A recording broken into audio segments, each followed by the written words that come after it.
Ako ang inyong Lolo Pael at ito ang aking kwento. Mahimbing na natutulog ang mag-asawang Daniel at Andrea nang bigla silang magising dahil nakarinig ng mga kalampag sa bubungan. Inis na bumangon si Daniel sa higaan para labasin ang nag-iingay. Busy to. Sarap ng tulog ng tao tapos may biglang kakalampag sa bubungan. Ano kaya yun? Pusa? Teka nga.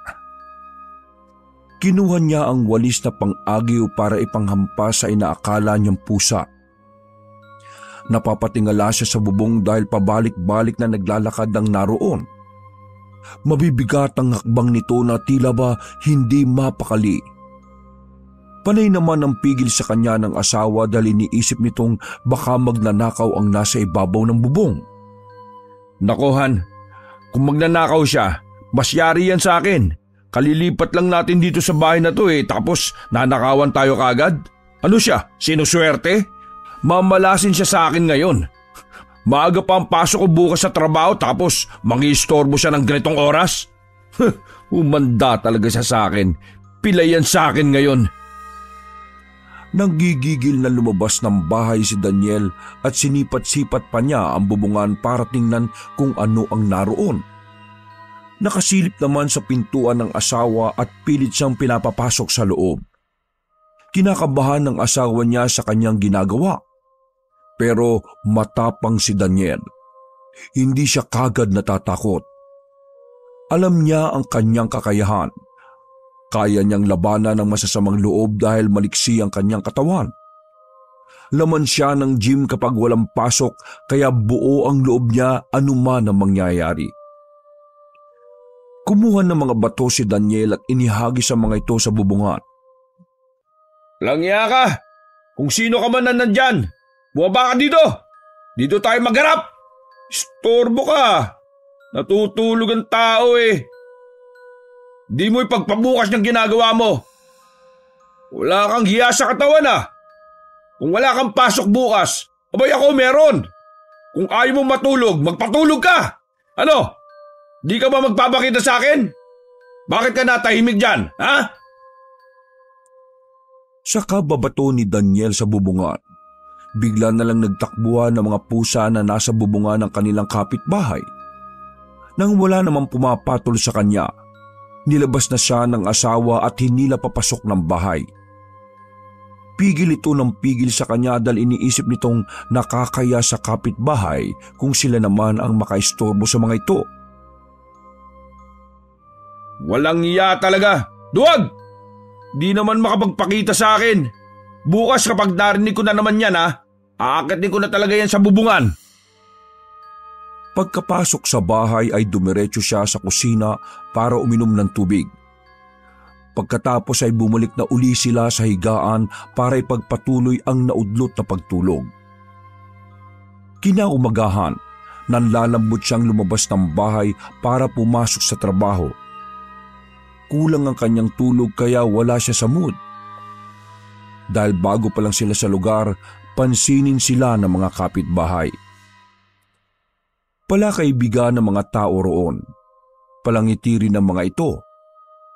Pero nakakaramdam ng kakaiba si Daniel sa mga ngiti ng mga tao. Weird na mga tao dito Yung ngiti nila para bang nagsasabi na pautang. Nakakaba yung pagiging mabait nila. Parang mga utangera tapos di naman magbabayad. Ang aga-aga, nakikita ko na kaagad kung sino yung marites sa kanila Bakit kaya sila panitingin sa akin? Alam kong maganda ang hubog ng katawan ko kasi nag-gym ako. Bakas pa nga sa t-shirt ko yung abs ko. Kaya sa trabaho pinipisil-pisil ako ng mga babaeng may edad na Mapamatanda o may asawa o wala. Pero itong mga taga rito, iba ang tingin nila sa akin. Parang may sasabihin na hindi masabi-sabi. Manong sabihin na lang para wag naman sanang ganun makatingin. Kailangan ko pang manghula Pati mga matatanda na, at mga lalaki. Grabe makahagod ng tingin sa akin eh. Problema nila. Panay ang kausap ni Daniel sa sarili habang naglalakad dahil sa kakaibang kilos ng mga tao. Hindi na niya napapansin ang dinaraanan kaya nabangga niya ang isang lalaking nakauniforme ng tanod. Ay, sorry po. Oh, ikaw pala. Di ba ikaw yung bagong umuupa sa bahay ni Aling Conching? Oo po. Sir, teka, bakit po? Wala naman. Bilang tanod gusto ko lang makilala ang mga taga rito sa atin. Ganun naman dapat, hindi ba? At saka, pareho tayo ng street. Magkapit bahay tayo. Ay, siya nga pala. Baldo pala ang pangalan ko. Ako naman ho si Daniel. O sige ho, tutuloy na ho ako. Papasok ba kasi ako sa trabaho eh. Sige. Mag-iingat ka. Kapag may kakaiba kang mararanasan magsabi ka lang kagad ha? Ano po? Ibig kong sabihin kapag may reklamo ka o gustong i-report, takbo ka lang sa barangay. O kaya kantukin mo lang ako sa bahay. Ilang pinto lang pagitan natin. Pero huwag ka mag-alala. Mababait na mga tao dito sa atin. Pagagaling makisama kaya hindi ka magkakaproblema. Ganun po ba? O sige po. Salamat po ulit. Tuloy na ako. Pagkatalikod ni Daniel, naisip niya uli ang nangyaring pangiistorbo sa kanila kagabi. Gusto sana niyang sabihin sa tanod pero hindi na lang niya ginawa dahil isang beses pa lang naman itong nangyari. Dahil sa ginawa ko kagabi, siguro naman alam na nung visit na yun na hindi ko siya uurungan at alam na niyang naiinis ako. Hindi na siguro yung babalik. Subukan niya uli. Uhulihin ko siya. Saka ako kakalad ka rin sa barangay. Saka ko sasabihin sa tanod na yon na mababait nga at marurunong makisama mga kabarangay nila pag nahuli ko yung isang yun. Ubulit pa talaga siya. May kalalagyan siya. Untog ko siya dito sa muscle ko. Nang mga sumunod na gabi, natuwa na si Daniel dahil wala nang umakyat sa bubungan nila. Diretso na ang kanyang tulog dahil wala nang umiistorbo sa kanilang nag-iingay. Inakala nilang tuloy-tuloy na ang kanilang katahimikan. Pero isang gabi, habang umuulan, umulit na naman ang ingay na yon. Nag-umpisa itong nagparamdam mula sa mahihinang ingay sa bubungan nila na parabang dahan-dahang naglalakad. Hindi ba ganun nahahalata dahil sumasabay sa malakas na patak ng ulan? Walang kisame ang bahay na inuupahan nila kaya kaunting ingay lang sa ibabaw ng bubong ay dinig kagad nila. Nakiramdam siya sa ingay na kanyang naririnig. 8:00 pa lang noon kaya gising pa silang mag-asawa. Naririnig mo ba yung ingay na yon, Han? Parang may tao na naman sa bubungan natin Sinasamantala niya siguro yung palakas na ulan. Ano bang meron sa itaas at punta siya ng punta doon? Isang tao lang kaya yan? Wala naman akong naririnig. Yung patak lang ng ulan. Bayan. Kaya siguro sumabay talaga sa ulan para hindi siya marinig. Akala niya palalagpasin ko siya. Kung magnanakaw yan, bakit dito pa sa atin? Wala namang mananakaw dito. Wala nga tayong pundar na gamit dito. Wala rin tayong ipon na pera. Nasa bangko. Pero kaunti lang rin yun. Saka para yun sa panganganak mo, no? Hindi kaya aswang yun, Han? Baka gustong biktimahin yung baby natin? Aswang? Hindi totoo yun, no? Kung may aswang man, sa dami ba naman ng nagbubuntisan na babae dito di pa ba siya nauumay? Kung pagkain nilang sanggol sa sinapupunan, magsasawa din yan sa dami ba naman? Saka, di naman yung totoo, no? Dati pang kwento yan. Wala namang nakapagpatunay ng harapan. Teka, sandali nga. Sisilip ako doon sa bubong para malaman natin kung ano talaga yung istorbo na yan. Di na naman ako patutulugin niyang hinayupak na yan. Tumayo si Daniel mula sa pagkakaupo sa sofa. Kinuha niya sa kwarto ang kapote at isinuot iyon. Kaagad naman siyang pinigilan ng asawa dahil bukod sa maulan, natatakot ang asawa niya na baka aswang ang nangangalampag sa bubong nila. Saglit lang ako, Han. Isilipin ko lang. Dito ka lang, ha? Huwag kang mag-alala. Kaya ko yung hinayupak na yan. Kahit anong klaseng monster pa yan. Hindi na nagpapigil pa si Daniel. Lumabas siya ng bahay dala ang hagdan na bakal. Isinandal niya ito sa gilid ng bahay pagkatapos ay dahan-dahang umakyat. Habang papalapit na siya sa bubong, lalo niyang naririnig na lumalakas ang kalabog. Pabalik-balik lang ang nilalang na naglalakad sa bubungan. Para itong nag-iikot at hindi mapakali. Nang matano na ni Daniel ang bubong ng bahay, kaagad niyang hinagilap ng tingin kung sino ang nasa bubong. Ngunit napakunot ang noo niya nang makita ang isang lalaki na abala sa pagpihit ng antena sa bubong ng bahay. Nagtataka siya kung bakit pinipihit nito ang antena gayong matagal nang hindi yung ginagamit. Dahil hindi naman doon nakakabit ang TV nila, lalong hindi nakakabit ang TV ng kapitbahay nila doon. Dahil sa pagtataka, hindi na napigilan ni Daniel na tawagin ang lalaki. Brads! Anong ginagawa niyo dyan? Bakit niyo ginagalaw ang antena? Lumingon sa kanya ang lalaki. Kitang-kita niya ang mabagsik nitong tingin. Baka sa mukha nito ang pagkainis. Ano? Hindi pa ba malinaw ang TV? Kanina pa ako dito sa kakakalikot ng antena eh. Itanong mo nga sa nanay mo kung malinaw na para makababa na ako. Aba, ginaw kaya. Lakas-lakas ng ulan eh. Nanay? Nako, Brads. Baka nakakamali lang kayo ng bahay na inakyat. Matagal na pong patay ang nanay ko. Saka, hindi naman po ginagamit yung antena na yan eh. Bumaba na ho kayo dyan at baka makidlatan pa kayo. Nakakaistorbo ang paglalakad-lakad nyo sa bubungan namin. Tapos, yan lang pala kinakaligot nyo dyan. Maling antena po inaayos nyo. Umuwi na ho kayo. Lalong bumagsik ang tingin ng lalaki sa kanya. Pasigaw siya nitong kinausap. Ano na? Hindi pa ba lumilinaw ang TV? Tingnan mo nga doon. Nang yan. Kayo pag-ayusin ko dito nang umuulan eh. Manong, hindi kayo pinag-aayos dyan. Bumaba ka na dyan. Kung ayaw mong umakyat ako't kalad ka rin kitang pababa. O sige, umakyat ka na nga dito at ikaw ang mag-ayos ng antena. Ako ang titingin ng TV sa ibaba. Naiinis na si Daniel sa katigasan ng ulo ng lalaki. Pakyat na siya sa bubong para lapitan ng lalaki nang matigilan siya dahil nakarinig siya ng boses ng babae sa loob ng bahay nila. Sumisigaw ito, galit na galit. Matinis ang boses nito at masakit sa pandinig. Panay ang sigaw nito. Pinapaikot pa ang antena dahil malabo pa raw.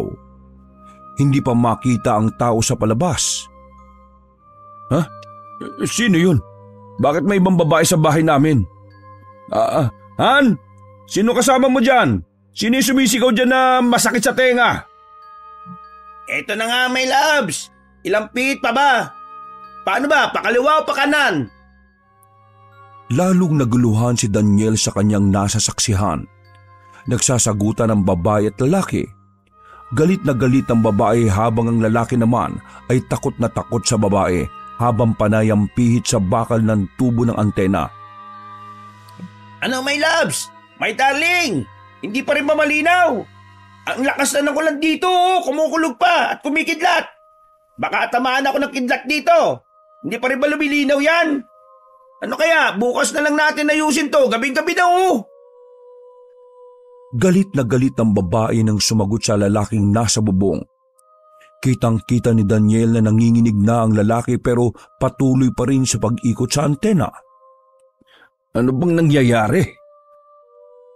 Dahil sa kalituhan, nagpasya si Daniel na bumaba muna para tingnan kung sinong babaeng panayang sigaw mula sa loob ng bahay nila. Tinatawag naman niya ang asawa pero hindi siya sinasagot nito. na parang walang naririnig. Pagkababa ay dali-daling tinawag ni Daniel ang asawa. Han? Han? Oh, bakit? Anong meron doon? Anong nakita mo? Nililibot ng tingin ni Daniel ang kanilang bahay dahil hinahanap niya kung nasaan ang babaeng panayang sigaw. Ano bang hinahanap mo, Han? Nasaan na yung babaeng yan? Bakit may babae dito? Ano babae? Wala naman akong kasama dito. Hindi mo ba ako naririnig kanina? Panay ang tawag ko sa iyo ah. Kasi nga may naririnig akong babae na panayang sigaw mula dito sa loob ng bahay. Nag-usap sila nung lalaking nasa bubong at nag-aayos ng antena doon. Ayaw umayos ng lalaki dahil panayang utos ng babae sa kanya.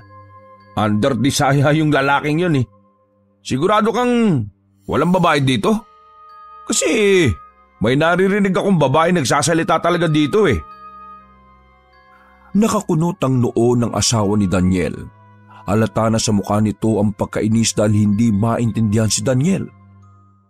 Bago pa magsalita uli si Daniel ay bigla na lang nilang narinig ang malakas na kulog at sinabayan ng mabilis na pagguhit ng kidlat papunta sa kanilang bubungan. Dahil sa sobrang takot ay napasigaw ang asawa niya at napayakap sa kanya. Humagulgol na ang babae at nanginginig ang katawan nito. Pareho silang natigilan ng sumigaw ang lalaking nasa bubungan kasabay ng kidlat at kulog. Shit! Ano yun? Nakidlatan ba yung lalaki nag-aayos ng antena? Buwisit kasi. Kanina ko pa siya pinapaalis doon dahil delikado. Tigas-tigas kasi ng ulo niya. Han, dito ka muna. Titingnan ko lang kung buhay pa. Nakakapit ng maigpit sa kapote niya ang asawa. Umiiyak ito at ayaw siyang paalisin. Takot na takot si Andrea. Ano ba Han? Huwag kang matakot. Dito ka lang muna. Kailangan ko siyang puntahan. Kawawa naman. Baka buhay pa. Dapat may sugod sa ospital. Nang kumalas na sa pagkakahawak ang asawa, agad niyang inakyat ang bubungan. Nasa hagdan pa lang siya ay dinig na niya ang kalabog na parang may matigas na bagay na bumagsak sa bubong ng bahay. Teka, sandali! Nandyan na! Huwag kang titigil sa paghinga ha! Bahala ka! Mababaon ka sa ilalim ng lupa niyan! Sinilip pa ni Daniel ang lalaki nang makadungaw na siya sa bubungan. Napahinto siya sa pag-akyat sa hagdan nang makita niyang malinis na ang bubungan nila. Wala nang lalaki doon. Wala ring bakas ng antena na nakidlatan. Walang kahit na anong bakas na may nangyaring aksidente. Oh, nasaan na siya? Ano bang nangyayari? Bakit pa ganun? Dinig na dinig ko yung kulog at kidlat eh. Saka yung pagsigaw ng lalaki. Pero, nasaan siya? Ayop na yun. Baka gumulong at nahulog sa ibaba ah. Dali-dali bumaba si Daniel para hagilapin ang lalaki sa palibot ng bahay. Pero nakaikot na siya sa buong bakuran at wala naman siyang nakitang lalaking bumagsak sa lupa. Napasabunot na lang siya sa buhok dahil sa pagkainis at pagkalito. Ano bang nangyayari? Pinaglalaroan lang ba ako? Nino? Bakit? Ay ewan. Bahala na nga siya. Bisit na yan. Gabing-gabi na eh. Nako, bahala siya dyan mabulok. Dahil sa inis ay pumasok na lang siya ng bahay. Hinubad na niya ang suot na kapote. Pagkatapos ay hinagilap ang asawa. Nakita niya itong nasa kwarto at umiiyak. Inalo niya ito para kumalma na. Oh, tahan. Wala naman nangyari dun eh. Wala na yung lalaki. Baka sumigaw lang dahil sa takot tapos umalis na.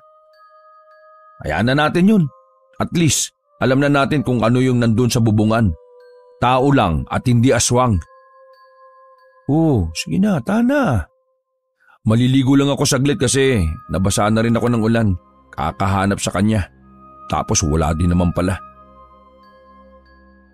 Puyat na naman si Daniel nang gumising kinaumagahan. Medyo mainit na naman ang ulo niya dahil kulang sa tulog. Pumasok na naman siya sa trabaho na iritable. Habang naglalakad ay napansin na naman niya ang ilang mga kapitbahay na binabato na naman siya ng makahulugang tingin. Nadagdagan na naman ang kanyang pagkainis. Hindi na lang niya pinansin ang mga ito at nagpatuloy na lang sa paglalakad. Hanggang sa may isang matandang babae ang naglakas ng loob na kausapin siya. Napahinto siya sa paglalakad at tiningnan ng matandang babae na nakahinto sa pagwawalis. Anong sinabi niyo, Manang? Malakas ang ulan kagabi. Malakas din ang kulog at kidlat. Kumusta ang tulog ninyong mag-asawa? Nagsalubong na naman ang kilay ni Daniel dahil sa tanong ng matanda. Pakiramdam niya ay may laman ang sinasabi nito. Ano po bang gusto niyong sabihin, Manang? Nagmamadali po ako dahil papasok ako sa trabaho. Kung may sasabihin kayo, sabihin niyo na. Wala akong panahon na manghula. Kung wala naman kayong sasabihin, dyan na po kayo. Nakatalikod na si Daniel na magsalita uli ang matandang babae, dahilan para matigilan siya. Nagpaparamdam din ba siya sa inyo? Ang kaluluwa niya? Hindi pa rin ba matahimik? Ano po? Yung lalaki, nag-aayos pa rin ba ng antena sa bubungan niyo? Kagabi, malakas ang kulog at kidlat. Nagparamdam ba siya sa inyo? Anong sinasabi niyo? Kilala niyo po ba kung saan nakatira yung lalaking yon? Naiirita na ako sa kanya Hindi na maayos ang tulog ko. Pati ang asawa ko, natatakot na. Buntis pa naman yung asawa ko. Palagi na lang siyang nangangalampag sa bubungan. Bigla na lang na nag-iingay doon na parang pusa. Sabihin niyo, saan ba siya nakatira at mapuntahan? Kailangan ko siya makausap para masabihan na wag nang aakyat sa bubungan namin. Sasabihin ko rin sa may-ari na alisin yung antena. Kasi di naman yung ginagamit Binabalik-balikan niya kasi. Kanino bang antena yun? Hindi mo naman siya mapapaalis doon dahil doon naman siya nakatira. Kausapin mo siya kapag nagpakita uli. Mukha ka namang matapang. Kailangan ng manahimik ang kaluluwa na yon para hindi na mangambala ng iba. Ano po? Kaluluwa? Dating umuupa ang mag-asawang yon sa bahay na tinitirhan nyo. Dati ginagawa silang pulutan sa inuman. Palagi rin pinagchichismisan ng mga chismoso at chismosa kasi malaki ang takot ng lalaki sa babae. Under desire kasi ang lalaki. Lahat ng utos ng asawa niya ay sinusunod niya. Palagi nilang pinag-aawayan niyang antena na yan. Palaging pinapaakyat ng babae ang asawa niya sa bubungan para pihitin yung antena. Walang oras na pinipili ang babae basta manonood ng TV yon. Ganun lang lagi ang sitwasyon ng dalawa. Hanggang sa namatay ang lalaki habang nag-ikot ng antena dahil nakidlatan. Malakas ang ulan noon. Gabing-gabi na. Narinig na lang namin ang malakas na sigaw ng lalaki.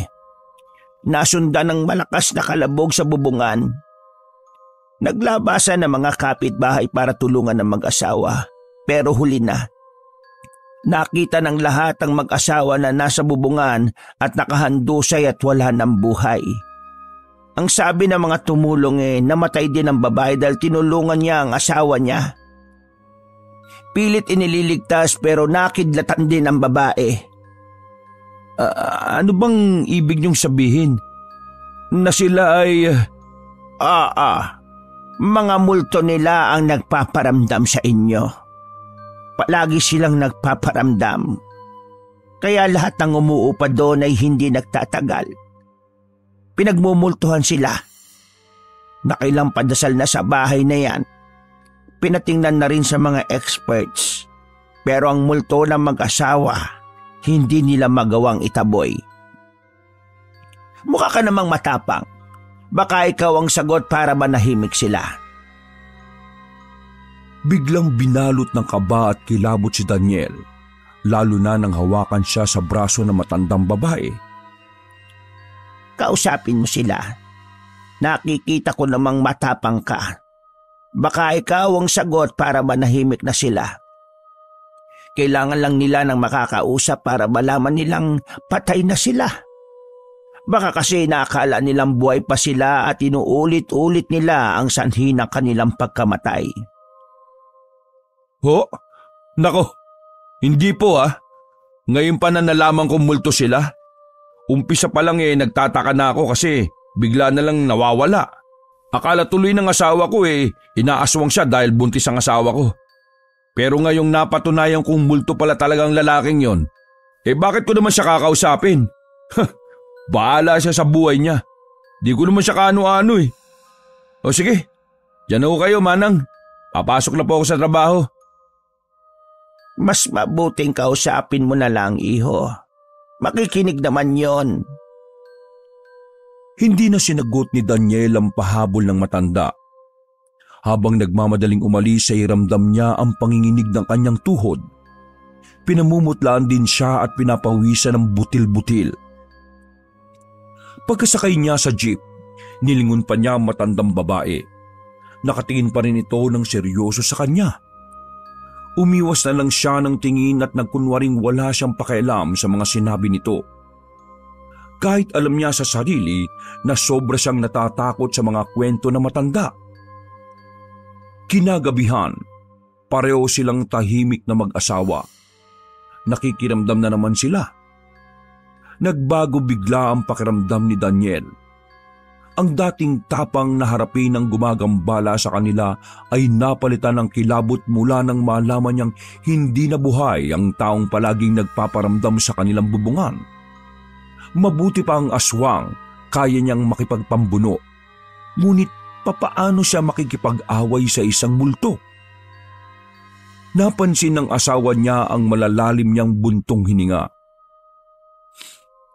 Ano nangyayari sa iyo, Han?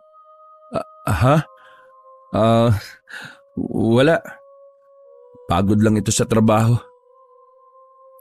Hindi magawang sabihin ni Daniel sa asawa ang natuklasan niya dahil ayaw niyang matakot ito, lalo pa at dinadala nito ang una nilang anak.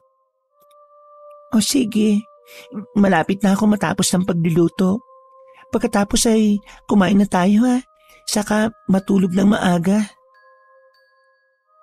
Maaga nga silang nagpahinga pero hindi naman dalawin ng antok si Daniel.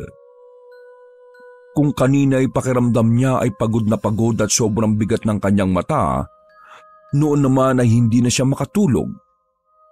Natatalo ang antok niya ng pag-iisip kung ano ang gagawin sa multong nanggagambala sa bubungan nila. Pinakiramdaman niya ang asawa. Nakahinga siya ng maluwag dahil mahimbing na itong natutulog. Pinilit na rin niyang matulog.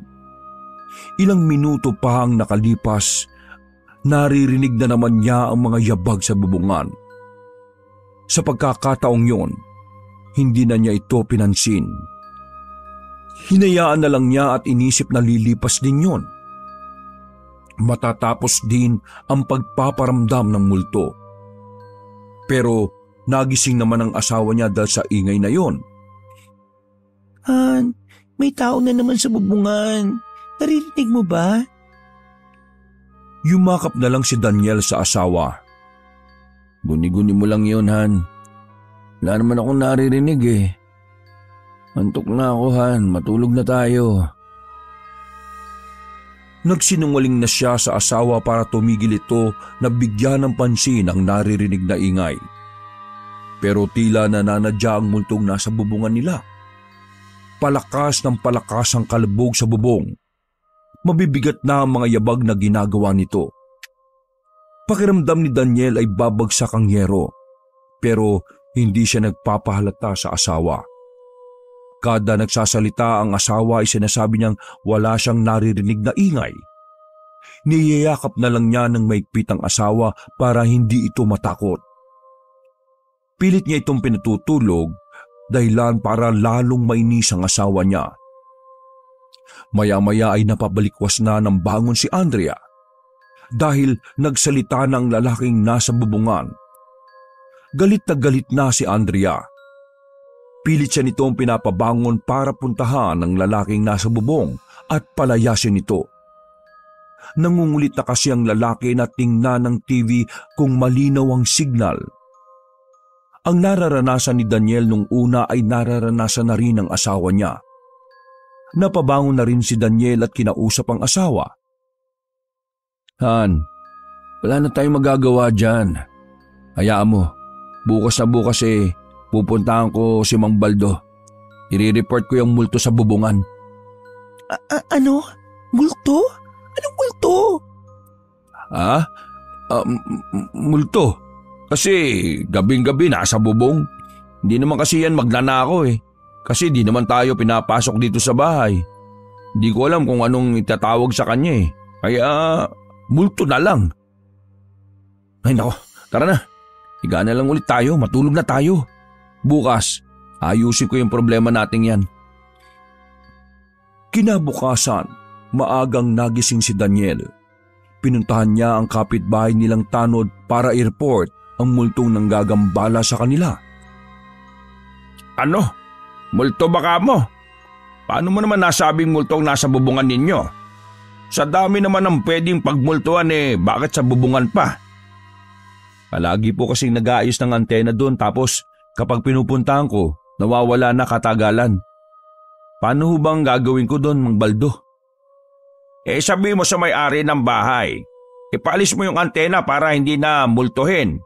At saka, bakit mo naman nasiguro na multo yon? Baka naligaw lang sa bubungan ninyo.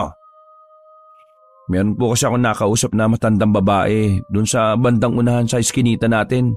Doon siya nakatira. Sinabi niya sa akin ang history ng bahay. Imposibleng hindi niyo alam na may nakuryenteng mag-asawa sa bubungan ng bahay na inuupahan namin nang minsan nag-aayos ng antena habang masama ang panahon. Pakiramdam ko po kasi kapag may ulan, kulog at kidlat, parang mauulit palagi yung pangyayaring yun. Nagpaparamdam sila palagi Ano bang gagawin namin sa kanila? Paano ba sila mapapatahimik? Baka kung mapaano yung asawa ko dahil sa takot Ayun nga, puntahan mo muna yung may-ari ng bahay. Kausapin mo siya. Sigurado ako na mas alam niya yung gagawin kasi bahay niya yun Dahil sa sinabi ng Tanod, pinuntahan na rin ni Daniel ang may-ari ng paupahang bahay. Nung una ay ayaw pang aminin ni Aling Kunching na may multo sa bahay na pinaupahan niya. Pero matapos ilarawan ni Daniel ang itsura ng lalaki, nanlaki ang mata ng babae. Nagkandautal-utal ito sa pagsasalita at biglang namutla ang muka. Matapos mag-usap ng dalawa, sinabi ng babae na papasyalan ng bahay at magsasama ito ng eksperto na magtataboy sa multo ng namayapang mag-asawa. Pagkatapos nilang mag-usap, umuwi na rin si Daniel. Tinanghali na siya kung kaya't hindi na nakapasok sa trabaho. Naabutan niya ang asawa na nakaupo sa labas ng kanilang pintuan. Han, bakit ka nandito sa labas? Bigla na lang umiyak ang asawa niya. Lumapit ito sa kanya at yumakap. Humahagulgul itong nagkwento na nakarinig siya ng mga ingay sa loob ng bahay. May mga kasangkapan na nagtutunugan na parabang inihahagi sa mga ito. Pero kapag tinitingnan niya ang kanilang mga gamit ay wala namang nagbabago sa pagkakaayos. May mga bumbilyang bigla na lang nagpapatay-sindi hanggang sa pumutok. Ang pinakakinatakutan ng asawa niya ay nang nakarinig na siya ng boses ng babae at lalaki na nag-aaway. Inakala niyang sa kabilang bahay nagaganap ang sagutan. Pero nang lumabas siya ng bahay, tahimik lang ang mga kapitbahay nila. Nasa labas na siya ng bahay pero naririnig pa rin ni Andrea ang mga ingay sa loob. Nai-report ko na yung mga nangyayari sa bahay na ito. Sabi ng may-ari patitingnan daw niya yung bahay sa mga experts para mapalis ang multong nanggagambala sa bahay na yan. Pasensya ka na, Han. Ayoko sanang sabihin sa iyo na multo yung naririnig at nanggagambala sa atin dahil ayokong matakot ka. Baka makasama sa iyo yan Pero yun na nga, multo sila. O sige, iatid muna kita sa mga magulang mo para makasiguro kung ligtas ka. Hanggat hindi naayos ang problema dito, hindi kita ibabalik. Okay lang ba? Iwanan na natin ang bahay na yan. Marami namang ibang bahay na paupahan eh. Ayokong tumira sa bahay na may multo. Napabuntong hininga si Daniel. Hindi siya kagad nakasagot sa asawa dahil maganda ang lugar ng bahay na yon.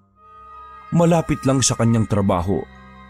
Pero mas iniisip niya ang kaligtasan ng kanyang mag-ina. Ay, sige Han. Iuwi muna kita sa inyo habang wala pa ako nakikitang bagong uupahang bahay. Doon ka muna. Maghanap muna ako ng lilipatan natin, okay? Tumango ang asawa at nagkasundo rin silang dalawa sa desisyon na yon. Nang araw na yon, inihatid niya ang asawa sa bahay ng kanyang biyenan. Matapos ang ilang minutong kwentuhan ay bumalik na si Daniel sa inuupahan nilang bahay para antabayanan ang may-ari. Umaasa pa rin siya na matatapos ang kababalaghan sa bahay na yon para hindi na siya maghanap ng bagong upahan dahil nagustuhan din niya talaga ang lugar na yon. Magagabi na nang dumating si Aling Kunching. May kasama itong lalaking payat na kaidaran din na matandang may-ari ng paupahan. Hindi pa nakakapasok ang lalaki sa bahay ay nakita na ni Daniel ang pag-iling-iling ng matanda. Oh, bakit to? May problema ho ba? Bigla na lang bumakas ang takot sa mukha ng lalaki. Nautal itong nagsalita habang paatras. Tila may nakikita itong nakakatakot na nilalang sa loob ng bahay. Humingi ng pasensya ang lalaki sa kanila dahil hindi raw niya magagawang itaboy ang naninirahan sa bahay na yon. Malakas daw ang enerhiya ng babaeng multo. Hindi raw ito basta-basta mapapaalis sa bahay na yon. Pagkasabi ng lalaki ay bigla na lang itong umalis. Binalingan naman ni Daniel ang may-ari ng bahay. Kitang-kita niyang nanginginig din ito sa takot. Ano na po bang gagawin natin ngayon? Mukhang wala nang pag-asa na maging maayos tong bahay niyo eh. Kung hindi niyo na talaga kayang tumira dito, ibabalik ko na lang yung advance at deposit. Maghanap na lang kayo ng ibang uupahan. Pero hindi ko kagad may babalik ang pera. Bigyan niyo ako ng palugit. Oh, Aling Kunching naman. Ayokong tumira na may kasamang multo dito. Kailangan ko makahanap ng bagong uupahan. Ayoko manatili dito ng ilang araw pa. Sige, gagawan ko ng paraan. Maghintay ka lang dyan. Inis na nagkakamot ng ulo si Daniel nang iwan siya ng matandang babae. Wala na siyang magawa kung hindi ang manatili pa ng ilang araw sa bahay na yon habang hinihintay ang pera. Nagsimula na rin siyang magligpit ng kanilang gamit para mabilis siyang makaalis sa lugar. Ilang araw pang nanatili si Daniel sa bahay na yon. Napansin niyang pare-pareho ng oras kung magparamdam ang mag-asawang multo. Kaya ang ginagawa niya ay umuuwi siya ng bahay kapag tapos na ang pagpaparamdam ng mga ito. Nung una ay sumasakto pa ang lahat, pero isang gabi, umuwi siyang lagpas hating gabi dahil naisip niyang tahimik na ang bahay. Ilang minuto lang ang nakalipas matapos siyang makapasok nang bigla siyang makarinig ng pagbukas ng pinto. Nagtataka siya kung paano itong mabubuksan gayong hindi pa naman niya yun isinasara. Dahan-dahan siyang lumingon sa pinto. Napapikit siya nang biglang magsara ang pintuan. Malakas ang lagabog nito na parang galit na galit ang nagsara nun. Hayop na yan. Akala ko'y tapos na sila eh. Hindi pa pala. Ano yun? Bagong away? Nak naman ang talong oh. Hindi na lang niya pinansin ang ingay na yon. Matapos siyang tingnan kung nakasarado na nga ba ang pinto, dumiretso na siya sa kwarto para matulog. Padapa siyang nahiga sa kama. Saktong pagdapa niya, may una na bumagsak sa kanyang likod. Tila sinadya siyang batuhin ng kung sino. Ano ba yon? Matutulog lang ako eh. Hindi ba kayo titigil? Inis siyang napatihaya. Natigilan siya nang makita ang multo ng babae. Nandidilat itong nakatingin sa kanya. Napakabagsik ng itsura nito. Parang manlalamon ng tao. Malaking babae ito at mataba ang pangangatawan. Sa sobrang takot niya sa babae ay hindi siya makagalaw. Nagkatitigan silang dalawa. Halos maluha-luha na siya sa takot dahil sa mga tingin ng babae. Maya-maya ay naramdaman niyang hinawakan ng babae ang kanyang paa at marahas na hinila. Nahulog siya sa kama. Maya-maya ay narinig na naman niya ang yabag ng babae na palapit sa kanya. Narinig na rin niya ang matinis nitong boses na masakit sa tenga. Pasigaw siya nitong inutusan. Pinipilit siyang umakyat sa bubong para ikutin ang antena. Hindi ako ang asawa mo, no? Siraulo ka ba? Tumimik ka na nga. Pareho na kayong patay. Sabay kayong nakidlatan sa bubong dahil sa pag-ikot-ikot nyo ng buwisit na antena na yon. Isa ka ng multo, ano? Kaya utang na labas. Tumahimik ka na sa libingan mo. Naramdaman niya bigla ang pagtahimik ng paligid matapos niyang pagsabihan ng babae. Kagad niyang nilingon ang babae. Wala na ito sa kinatatayuan. Sinuyod niya ng tingin ng buong silid at nakita niyang wala na nga ang babae. Ha? Wala na? Talaga bang naglaho na siya? Ay, salamat naman kung ganun. Pagkatayo niya, bigla naman niyang narinig ang mga hagulgol na nagmumula sa bubungan ng bahay. Umiiyak ang babae. Pilit niyang ginigising ang asawa. Naririnig din niya ang pagsigaw nito ng saklolo sa mga kapitbahay. Maya-maya pa'y nasundan niyo ng kalabog sa bubungan. Pakiramdam niya ay nabuwal ang babae at nagpagulong-gulong hanggang sa bumagsak ito sa lupa. Napaupo na lang si Daniel sa sulok ng kwarto. Nangangatog ang kanyang katawan. Niyayakap niya ang sarili habang pilit na nilalakasan ng loob. Nangyari na yun. Naririnig ko na lang ang mga nangyari noon. Hindi yun totoo. Wala na sila. Mga multo na lang silang hindi matahimik. Kaya hindi ako dapat matakot. Hindi nila ako masasaktan. Mawawala rin sila. Nagdasal na lang si Daniel habang hinihintay ang paglipas ng gabi. Parang napakahaba ng gabing yun. Gusto niyang lumabas ng bahay pero nanlalambot siya sa takot. Natatalo ang isip niya na baka makita ang katawan ng babaeng nakahandusay sa labas. Ay naku, bakit ko ba kasi sila nakikita eh? Nakakainis naman oh. Sana matapos na kasi. Buong gabi ba sila magpaparamdam? Ano ba kailangan nila?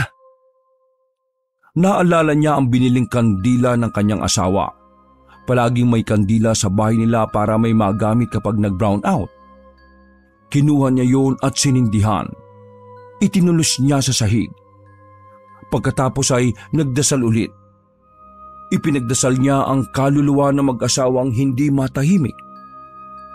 Pagkatapos niyang alayan ng dasal ang dalawa, kinausap niya ang mga ito. Patay na po kayo. Matagal na. Hindi na kayo dapat nandito. Hindi na kayo dapat nanggugulo ng buhay pa. Tanggapin niyo na po ang inyong kamatayan at tumawid na kayong parehas. Magkasama naman kayong namatay kaya magkasama rin kayong tatawid. Kaya please po, tanggapin niyo nang hindi na kayo dapat nandito.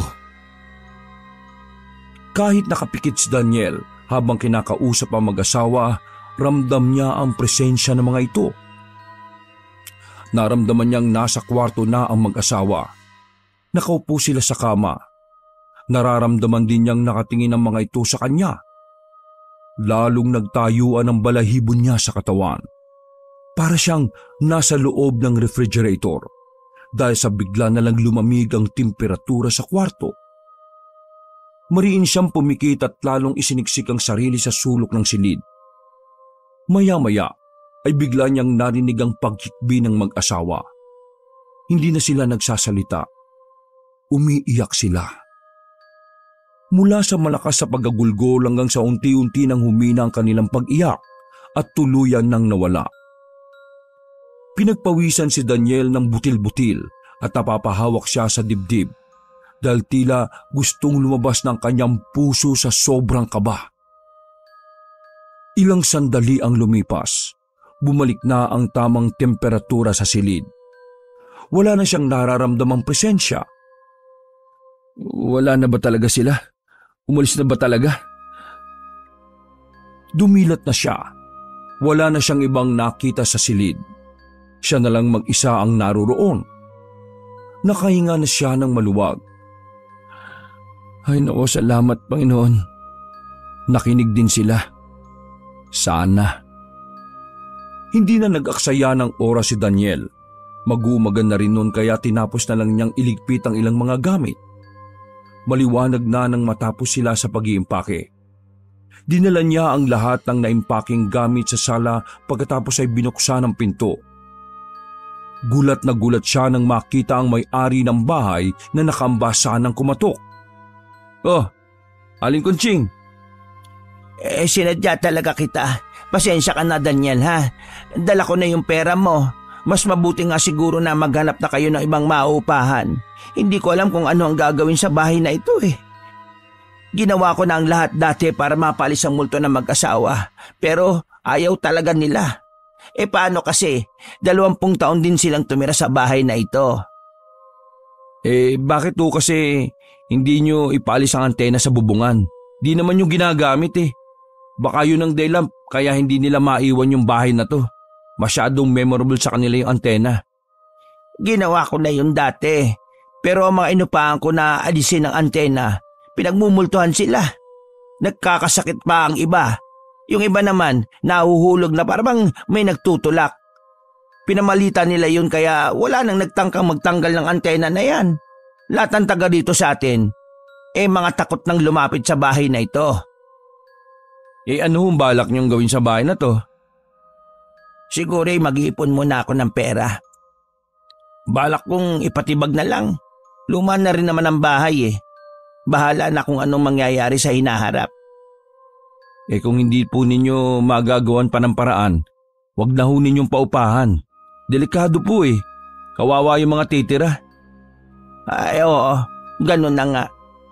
O siya, salamat sa inyo at saka pasensya na talaga kayo ha. Kapag tapos ka na sa paglilipat ng gamit, daan mo na lang sa akin ang susi sa bahay. Sige po, salamat din po.